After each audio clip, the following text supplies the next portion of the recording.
The Supreme Court of Nigeria is set to begin its hearing concerning the February 2023 presidential elections. I don't believe in Nigeria's judiciary system at all. Watch this video. It is well with our country. Also found that no merit exists in all the above three consolidated petitions. I join my learned brother Samani Jesse in dismissing all the three petitions and abiding by the consequential orders made in the lead judgment. Dissatisfied with the verdict of the Presidential Election Court on September the 6th, the three appellates, Atiku Abubakar of the People's Democratic Party, Labour Party's Peter Obi, and the Allied People's Movement, filed the appeals urging the Supreme Court to nullify the victory of President Tinubu. In the 42-page notice of appeal filed by 18 senior advocates and 47 lawyers, the former vice president anchored his appeal on 35 grounds.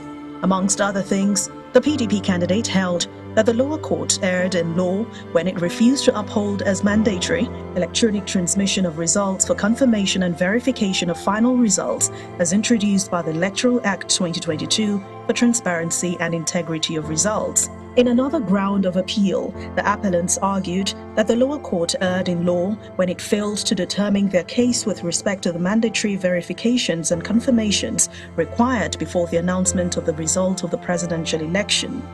They also faulted the lower court for its interpretation of the use of the word and the FCT in relation to Section 134(2)b of the 1999 Constitution. The appellants also touched on the issue on the use of what it called disparaging words by the court against Mr. Atiku Abubakar and the PDP, which they termed as indication of bias and which violated the rights of fair hearing and occasioned grave miscarriage of justice. In the final analysis, Mr. Abubakar and his party urged the Supreme Court to set aside the judgment of the Presidential Election Petition Court to declare that President Tinubu is not the winner of the polls, was not even qualified to contest the polls, and to instead declare the PDP candidate as the winner of the polls, or in the alternative to order INEC to conduct a second election between him and President Tinubu. While this was pending before the court, Atiku Abubakar on October the 6th filed new documents seeking the Supreme Court's nod to present a deposition on oath of the registrar of the Chicago State University concerning President Tinubu's academic records. Mr. Abubakar is questioning the authenticity of the president's academic certificate submitted to INEC, alleging forgery of the document, and seeking that he be disqualified and removed from office.